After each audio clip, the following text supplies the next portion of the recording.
Hello दोस्तों, स्वागत करता हूं मैं आप सभी लोगों का मेरे यूट्यूब चैनल में जिसका नाम है क्रीपी रियल हॉरर स्टोरीज़। तो दोस्तों, आज की ये जो कहानी है ये वेद प्रकाश जी की है। चलिए कहानी मैं आपको उन्हीं के ही नज़रिए से सुनाता हूँ। मेरा नाम वेद प्रकाश है और ये जो घटना मैं आज आप सभी लोगों के साथ शेयर करने जा रहा हूँ ये ठीक पिछले साल की घटना है। और यही समय था, लगभग दिवाली का ही समय था, मुझे अच्छे से ध्यान है। दिवाली से 11 या 12 दिन पहले की ये घटना है। तो दरअसल मैं सबसे पहले ये बताना चाहता हूँ दोस्तों, मैं जो काम करता हूँ, मैं एक हमारे शहर के अंदर एक मिठाई की बहुत बड़ी फेमस दुकान है। तो मैं उस दुकान में मिठाई बनाने का काम करता हूँ। और मैं आपको उस शहर का और उस दुकान का तो नाम मैं नहीं बता सकता हूँ, बाकी यही मेरा काम है। तो आप लोग तो अच्छे से जानते ही होंगे कि दिवाली के समय पे जो मिठाइयाँ होती हैं उनकी डिमांड काफ़ी ज़्यादा रहती है। तो कभी कभी तो मुझे और मेरे जो साथ के लोग हैं उन्हें हमें सबको रात रात भर बैठ के जो है मिठाई बनाना पड़ता है। तो जिस रात मेरे साथ ये घटना घटी थी, मैं उस रात अपना जो दुकान का काम है वो निपटा के और मैं घर की तरफ जा रहा था। लगभग रात के 11:15 या 11:30 बजे का समय रहा होगा। तो जब मैं अपने घर के रास्ते की तरफ जा रहा था तो आप लोग तो जानते ही हैं, रात को दुकानें जो होती हैं वो सारी बंद हो जाती हैं। और मैंने देखा एक दुकान के बाहर ना, जैसे थोड़ा खाली जगह होती है ना, तो वहाँ पे हमारे ही मोहल्ले के दो चार लड़के जो थे वो बैठ के पत्ते खेल रहे थे।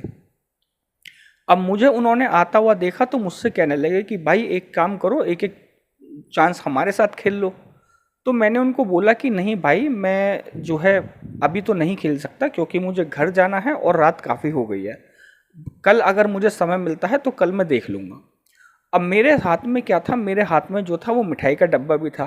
थोड़ी सी मिठाई जो थी वो मैंने घर के लिए भी रख ली थी। तो मेरे जो साथी थे वो मुझसे कहने लगे कि घर के लिए कोई मिठाई लेके जा रहे हो क्या। मैंने कहा हाँ, मैंने सोचा कि थोड़ा सा मिठाई ले जाता हूँ, घर में सब लोग खा लेंगे। तो मुझसे कहने लगे कि यार हमें भी थोड़ा सा मिठाई चखा दे, हम भी थोड़ा टेस्ट कर लेते हैं। मैंने काफ़ी उनको समझाया लेकिन वो लोग जो थे वो बिल्कुल भी नहीं माने। और उन्होंने ज़बरदस्ती जो है मिठाई खाई और थोड़ी सी मिठाई उन्होंने मुझे भी खिला दी थी। तो उन्होंने मेरा जो मिठाई का आधा डिब्बा था वो सारा ख़त्म कर दिया, आधा ही डिब्बा जो था वो बचा हुआ था। तो अब देर तो मुझे काफ़ी हो गई थी, मैं अपने जो है घर की तरफ जाने लगा। जब मैं घर की तरफ जा रहा था तो मेरे घर से लगभग 20 से 30 मीटर की दूरी पे एक पीपल का पेड़ पड़ता है। तो मैं तो अपना मस्ती में जा रहा था अपना, कि मैं सोच रहा था कि ये जो दोस्त हैं उन्होंने मेरा काफ़ी समय बर्बाद कर दिया, अब तक तो मैं घर पहुंच जाता। तो मैं ये सब बातें मेरे दिमाग में चल रही थी और मैं अपने चलता चला जा रहा था। अचानक चलते चलते मेरे जो कदम थे वो रुक गए थे। रुक इसलिए गए थे दोस्तों, जो आगे का नज़ारा था वो बहुत ही ज़्यादा भयानक था। मैंने देखा कि जो वो पीपल का पेड़ था, पीपल के पेड़ पे ऊपर की तरफ जो एक उसकी मोटी सी डाली थी, उस पर मैंने एक लाल साड़ी में एक औरत को बैठे हुए देखा। और दोस्तों वो जो औरत बैठी हुई थी वो पैर लटका के, और उसके बाल जो थे खुले हुए थे, जो कि उसने बालों को आगे की तरफ किया हुआ था। और मैं अच्छे से उसको देख पा रहा था, उसने रेड कलर की जो थी वो साड़ी पहनी हुई थी, और जैसे कहते हैं ना कि चूड़ी वूड़ी पहन के वो इस तरीके से बैठी हुई थी और पैरों को लटका के वो हिला रही थी। जैसे ही मैंने वो नज़ारा देखा, ऐसा लगा कि जैसे मेरा शरीर वहीं खड़े खड़े बर्फ़ की तरफ जो है वो जम गया है। मेरा शरीर बुरी तरीके से ठंडा पड़ गया और मानो कि मैं, ऐसा लग रहा था कि जैसे मैं दहशत की वजह से यहीं खड़े खड़े गिर जाऊंगा। अब मुझे काफ़ी डर लग रहा था, आगे मैं कदम बढ़ाने की मेरी हिम्मत नहीं हो रही थी, क्योंकि आगे का जो नज़ारा था वो बहुत ही ज़्यादा भयानक था। मैंने दिमाग में ख्याल आया कि जो मेरे दोस्त पीछे जो मुझे मिले थे, क्यों ना मैं उनके पास जाके उनसे मदद मांगता हूँ। अब जब मैं पीछे की तरफ गया तो मेरे जो वो दोस्त थे जो अभी थोड़ी देर पहले बैठ के पत्ते खेल रहे थे, वो सारे लोग वहाँ पे जा चुके थे। वहाँ पे बिल्कुल सुनसान और वीरान था। और अजीब बात ये थी कि इंसान तो था ही नहीं, जो कॉलोनी के जो मोहल्ले के जो कुत्ते थे वो तक भी दिखाई नहीं दे रहे थे, जो कि मुझे हर रोज़ दिखाई देते थे उसी समय। अब मैं इतना ज़्यादा डरा हुआ था कि मैं क्या ही बताऊँ। अब जो मेरा घर था वो रास्ता वही था, मुझे उसी रास्ते से ही अपने घर तक पहुंचना था, पीपल के पेड़ को पार करके।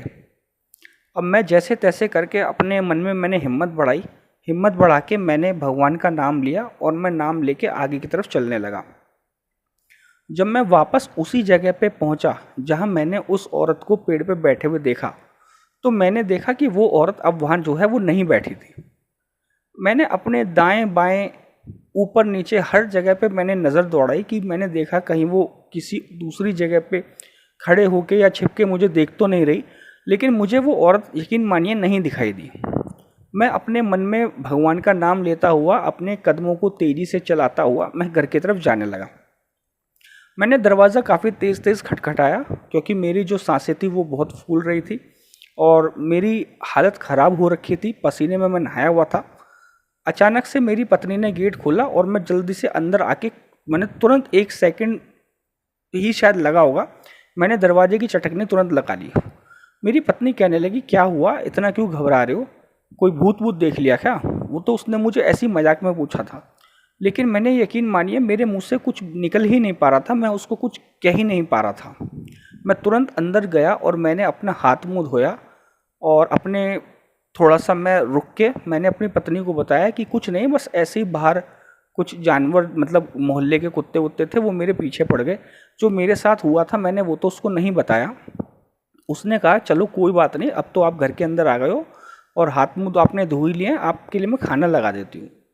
तो यकीन मानिए खाना वाना खा के फिर मैं जब रात को सोने के लिए जब मैं जाने लगा, तो मेरा जो पलंग है ना, जिस रूम में मैं सोता हूँ, मेरी जो पत्नी है वो नीचे गद्दा बिछा के सोई हुई थी और मेरा जो पलंग था, पलंग के बिल्कुल सिर के पास जो थी एक खिड़की थी। अब क्या दोस्तों, मेरे को आदत है खिड़की खोल के और उसमें जो छोटा सा पर्दा है ना उसको लगा के सोने की मेरी आदत है, ताकि हल्की हल्की सी जो हवा है वो कमरे में भी आती रहे। अब मैंने जब खिड़की को खोल के जब मैं पर्दा लगा रहा था, तो यकीन मानिएगा कि मैंने वही औरत जो मुझे पेड़ पर बैठी हुई दिखाई दी थी पीपल के, वो औरत मेरे घर के बाहर जो है एक पेड़ के पास खड़ी हुई थी। उसे देख के मैं बहुत ही ज़्यादा डर गया और वो सिर्फ मुझे खिड़की में से ही देख रही थी। वो बाहर से खड़ी होकर मुझे देख रही थी खिड़की में से। ये देख के मेरा जो मतलब मेरी जो दिल की धड़कन थी उसकी स्पीड इतनी ज़्यादा हो गई कि ऐसा लग रहा मानो कि हार्ट अटैक आ जाएगा। अब क्योंकि मेरी जो पत्नी थी वो उस समय तक सो चुकी थी, अब मैं उसको उठाना भी नहीं चाहता था। अगर मैं उसको उठाता तो वो भी बिना बात की परेशान होती और उसकी नींद अलग से ख़राब होती। तो मैंने झट से मैं पलंग पे बैठ के मैंने अंदर की जो लाइट थी कमरे की वो मैंने ऑफ़ कर ली, ताकि वो मुझे शायद दोबारा से ना देख पाए, और मैंने खिड़की को धीरे से जो है वो बंद कर लिया। और आपने देखा होगा जो लकड़ी की खिड़की होती है, जो पुराने ज़माने की आपने खिड़की देखी होगी, उसमें जो है हल्की सी लकड़ी में से मतलब जगह होती है देखने की बाहर। तो हिम्मत तो मेरे हो नहीं रही थी कि मैं दोबारा से खिड़की खोल के जो है बाहर देखूं, लेकिन फिर भी मतलब मन में एक जिज्ञासा सी थी कि मैं देखना चाह रहा था कि क्या वो औरत अभी भी खड़ी है या जा चुकी है। तो मैंने बिना खिड़की खोले जो खिड़की में से जो हल्की सी जगह होती है, या जिसको आप लोग जानते हैं झिरी जिसको बोलते हैं, मैंने उसमें से उसको देखने की कोशिश की। तो यकीन मानिए दोस्तों वो तब भी वहाँ पर खड़ी हुई थी। अब मेरा बिल्कुल भी मन नहीं कर रहा था, मेरे से लेटा ही नहीं जा रहा था बेड पे। अब आप सोचिए बेड पे मैं अगर लेटूं और बाहर वो औरत वो खड़ी है, तो मेरा तो बिल्कुल भी समझ नहीं आ रहा था कि मैं करूं तो क्या करूं। मैंने ये सोचा कि क्यों ना मैं जो हमारे घर में ही एक भगवान जी का मंदिर है, मैं वहाँ पे जाके बैठा। काफ़ी देर तक मैं वहाँ बैठा रहा। जब बैठे बैठे मुझे सुबह के लगभग 4 बज गए, मुझे अच्छे से ध्यान है, मैं 4 बजे तक बैठा रहा। बैठे बैठे ना जाने कब मेरी आंख लग गई और मैं बैठा बैठा वहीं पर सो गया। सुबह जब मेरी 8 बजे के करीब आंख खुली तो मेरी पत्नी मुझको कहने लगी, क्या हुआ, आप रात भर क्या यहीं सोए थे? तो मैंने उसको बताया कि हाँ, मुझे वहाँ पर थोड़ा नींद नहीं आ रही थी, एक अजीब सी मन में बेचैनी हो रही थी, तो फिर इसलिए मैं यहाँ पे आके सो गया था। यकीन मानिएगा मैंने ये जो बात थी, जो हकीकत में जो मेरे साथ हुआ था, ये बात मैंने लगभग 2 से ढाई महीने बाद अपनी वाइफ को मैंने ये बात बताई, और ये बात सुन के वो काफ़ी ज़्यादा घबरा गई और उसने कहा कि रात को जो है ज़्यादा देर तक मतलब काम करने की जगह जल्दी से घर आ जाया करो। तो दोस्तों ये थी कहानी वेद प्रकाश जी की। उम्मीद करता हूँ आपको कहानी पसंद आई होगी। अगर आपको हमारे चैनल पर अपलोड की हुई कहानियाँ पसंद हैं तो आप हमारे चैनल को सब्सक्राइब कीजिएगा, वीडियो को लाइक कीजिएगा, कमेंट कीजिएगा एंड शेयर कीजिएगा। थैंक यू दोस्तों।